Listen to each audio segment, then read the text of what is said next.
Back in February of 2008, I decided I needed a change in my monotonous life. Whether that change would come in the form of a new job or a new toothbrush, I didn't know. I was never the most adventurous person. I've always found it difficult to veer away from my comfort zone, and the limit of my existence usually depended on which book I was reading at the time. It took me a while to realize that my happiness often derived from the stories that my mind was living in. I was an avid bookworm, as miserable a synecdoche as that is. Once I realized my true outlet, I immediately knew what I wanted. I purchased a small shop, quit my boring job, renovated the building, and transformed it into a bookstore. I had never been happier. The next 2 years were the best of my life. The store had become a huge hit with the locals. My perspective on work had completely altered, and I was feeling genuinely happy for the first time since my childhood. It was during the winter of 2010 that she walked into my store. She stepped inside out of the snow and approached me with a large bin bag. Etchings of age covered her pale face and hands. She must have been at least 80 years old. Slamming the bag on the counter, she simply said, "These are for you." I looked inside the bag to find a selection of some of the greatest novels ever written. Why? Do you want money for these or some kind of book trade? I asked, confused. No, they're yours to have. Take them. She gave me a feeling of unease. Her dirty, gray fringe slightly concealed her face as a cold gaze met my vision. Are you sure you just want me to have them? Wouldn't you rather sell them? No, I have no use for them, nor for money. Oh, okay. Thank you. What's your name? Lucy. She muttered her final words and left my store. I found it all too strange that somebody would give away such great books for nothing, but I suppose some people are just nice. I made my way home that night and took the books with me so I could go through them. I piled them up on the table and was surprised to see that all of them were in fantastic condition. A couple of them seemed to be first editions, and others were versions that I had never even seen before. It took me a moment to realize, but the novels that I was looking at were not as I had remembered them to be. The first book that I picked up was The Green Mile. On the front cover, there was an image of John Coffey smiling and holding 2 dead, naked girls. I opened it up and flicked through the pages. In this version of the novel, he was in fact guilty of the rape and murder of both children. I made my way to the end of the book and read through the execution scene. All of the officers who had originally grown to love John Coffey in the original novel were now laughing uncontrollably and screaming racial taunts as he was being executed. My eyes had seen enough, and my stomach had felt enough too. The next book I picked up was The Catcher in the Rye. The artwork on the front page seemed to be of a dead body splattered on the street, drawn from an aerial view. I flicked through the book until I reached chapter 14.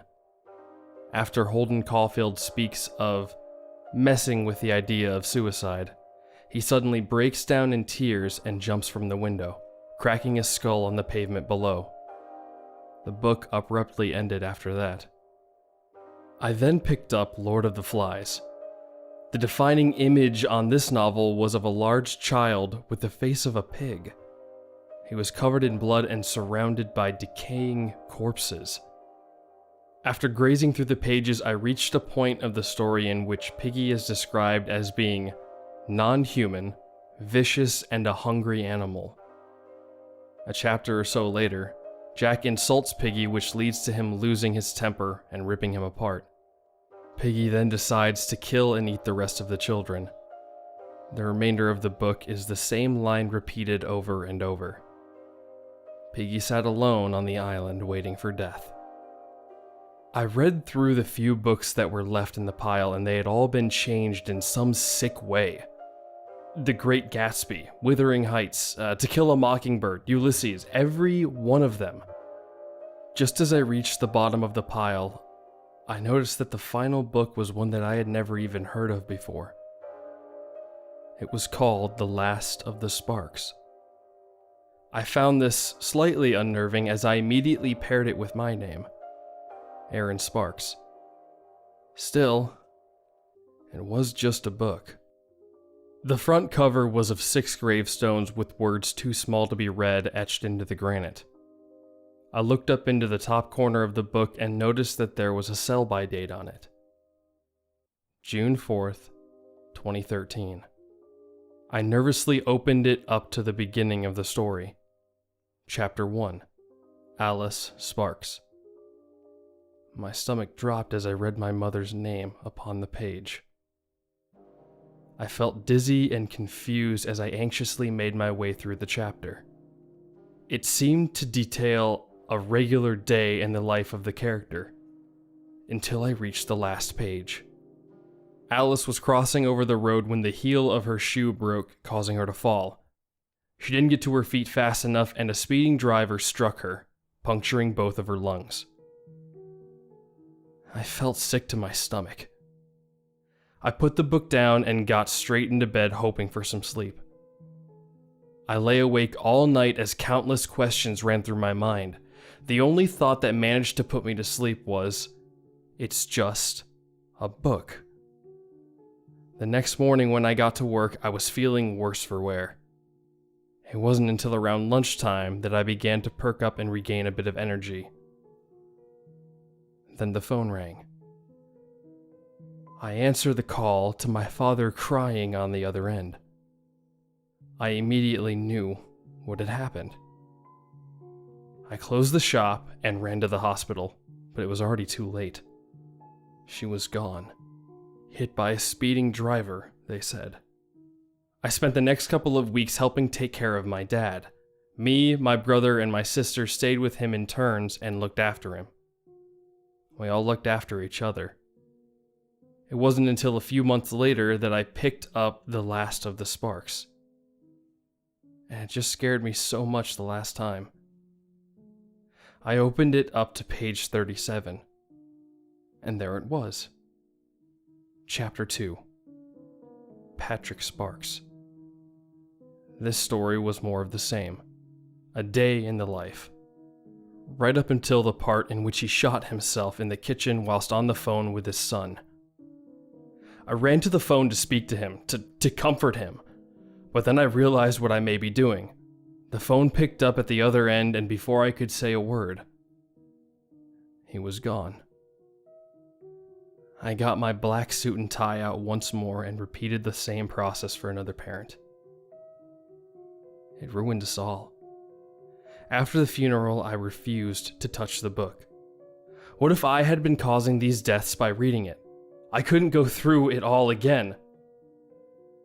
But on Christmas Eve of 2011, I got a phone call from my brother's wife, Heather. Will had been putting up Christmas lights on the roof when he slipped on ice and broke his neck. He died almost instantly. I threw my phone at the wall and began to sob into my sleeve. Anger took the pain away for a moment as I picked up the book and read through chapter 3. It was exactly as Heather had described. I fell asleep and woke up the next day with the book still on my lap. I decided to check who was going to go next out of me and my sisters and hopefully warn them or myself in some way. I turned the page. Chapter 4.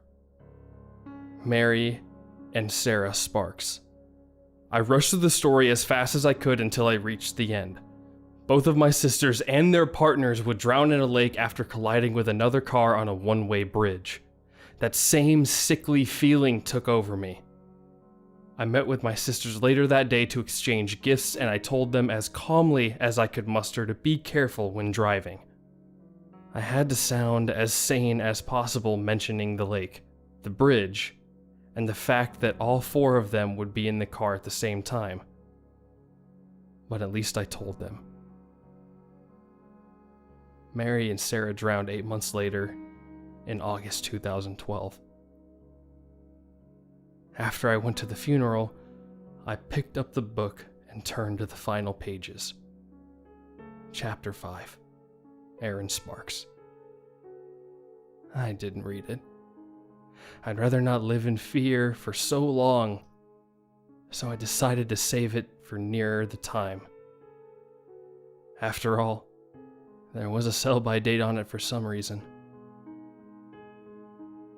Everything has been so normal for the past 5 months or so, although I've lost interest in reading, so I'm back to my old miserable self. I question myself every day as to why she was doing this to me. But it didn't matter. It was all going to be over soon anyways. I just finished reading the final chapter. It's June 4th, 2013, and I'm sitting in my basement waiting for her to arrive. That's the way the ending goes. Or so I've read.